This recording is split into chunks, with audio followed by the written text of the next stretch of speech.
We're going to talk about the King James Version, but I want to just take a moment and talk about two people very quickly.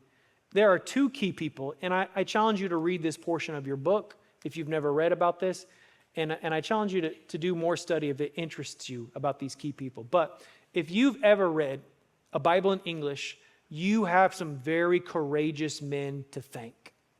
These were men who defied authorities, who broke laws. They were rebels, risk takers, and renegades in their own day, but to us today, they are the heroes of the faith. And one of these people, as we referred to earlier, was named John Wycliffe, or Wycliffe. John Wycliffe was a man out of time. He was unique. He was, in fact, what they call a proto-reformer, which means he was a reformer before the Reformation. He was so ahead of his time. He was somebody who pushed back against the Catholic Church and rejected papal supremacy, meaning he rejected the Pope, even though he was a Catholic priest. And he was somebody who believed every single person needs to be able to read the Bible in their own language. Way ahead of his time.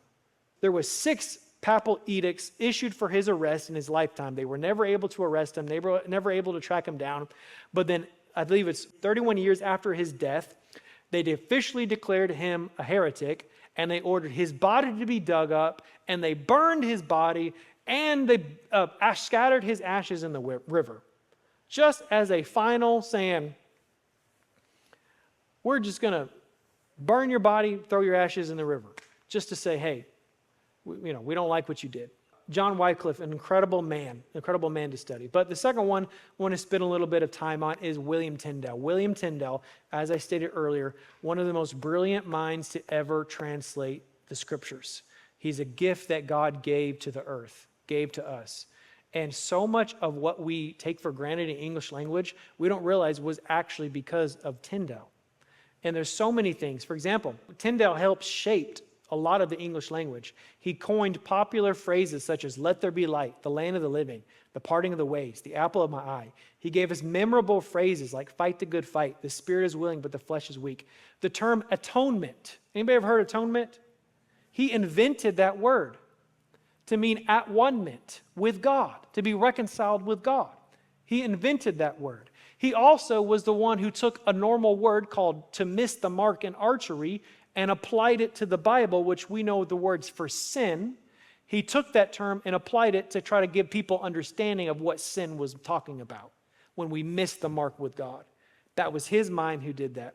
He created words such as Passover, peacemaker, scapegoat, and even the adjective beautiful was because of Tyndale. Tyndale's New Testament was the first English Bible ever printed and the first Bible translated directly from the Greek. In around 1529, he was betrayed, arrested, and condemned. His charge, what the Catholic Church said, was a corrupt translation of the Bible. The reality, it was a superb translation of the Bible. He just didn't get to finish.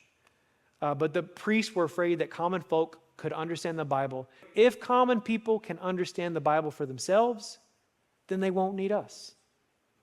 They can bypass us and go directly to God. So they eventually burned William Tyndale at the stake, and this is an incredible story.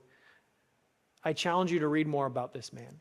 But as he's being burned at the stake, history tells us that the flames are lapping at his feet. He cries out, "God, open the eyes of the king. Open his eyes." A prayer. William Tyndale had no clue how God would answer that prayer. And that brings us to the King James Version of the Bible, because God did open the eyes of a king. In fact, this is my Bible. It's a King James Version of the Bible. This is my primary Bible. I love this Bible. In fact, my mother gave this Bible to me when I was 18 years old. This was a gift as I went to Bible college, and her and my father both. Thompson Chain Reference Bible. I love the King James. I have a heart for the King James Bible because it's so beautiful. It's so eloquent. It's so memorable. There's no other translation that quite hangs, like that's so quotable. There's something unique about it. It's beautiful. It's elegant. But it was translated by a team of 47 to 54 translators, and they were commissioned. Hey, we want you to translate a Bible that looks a lot like the Great Bible, but when it was all said and done, their Bible looked a whole lot more like Tyndale's Bible, and they actually pulled. In fact, it's 90% of the New Testament was actually Tyndale. They used Tyndale's wording. At first, the King James Version was not widely embraced. Many critics dismissed it as too plain and too easy to understand. With time, it gained momentum, and within 60 years, it became the standard Bible of England, the Anglican Church, and eventually the American colony. The King James Version of the Bible, it's been a long journey. Most people don't know this. I didn't realize this, but the King James Version of the Bible we have today is not the King James Version of 1611. It has multiple revisions and multiple printings, and even, ironically, many misprintings. In fact, I don't know if there's any other Bible that we could say has had as many misprints as the King James Version of the Bible. It's kind of funny that it's not anything against the King James, it's just a funny fact of history. But so much of the English language has changed in 1600 years that it needed to be continually updated. In fact, the most King James Version that we have today was actually updated in the year 1769 by somebody named Benjamin Blanley. He's really responsible for a lot of the wording that is in the modern King James Version of the Bible. But there's some examples here you can read in your book of the way that English has changed since 1611. Of all the changes, there was over 100,000 changes they had to make to keep it updated as language was changing.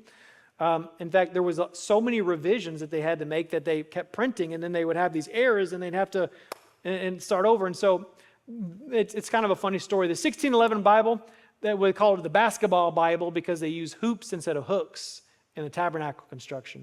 In 1631, they called it the Wicked Bible, and I referenced this earlier, the Adulterer's Bible, because instead of saying thou shalt not commit adultery, it says thou shalt commit adultery. There was the Unrighteous Bible, which mistakenly said the unrighteous shall inherit the kingdom of God. And the funniest one, in my opinion, was the Vinegar Bible. It told the parable of the vinegar rather than the parable of the vineyard. And in the Murderer's Bible, it meant to say let the children be filled, but it came out as let the children be killed. The legacy of the King James Bible. In spite of that, that's all for fun, that's all for jokes. The King James Version has endured the test of time. It has been hailed as the single greatest monument to the English language. The hallmark of the King James, as I stated earlier, is its memorability. It lodges itself into the mind, and it has elegance.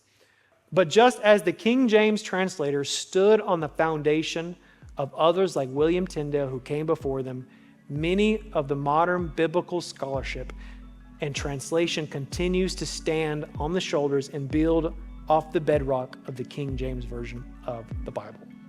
Frankly, I believe every Christian should own a copy of the King James Bible because, in my opinion, it's just the most elegant. And you deny your own rich literary and religious heritage if you don't own and read the King James Version of the Bible.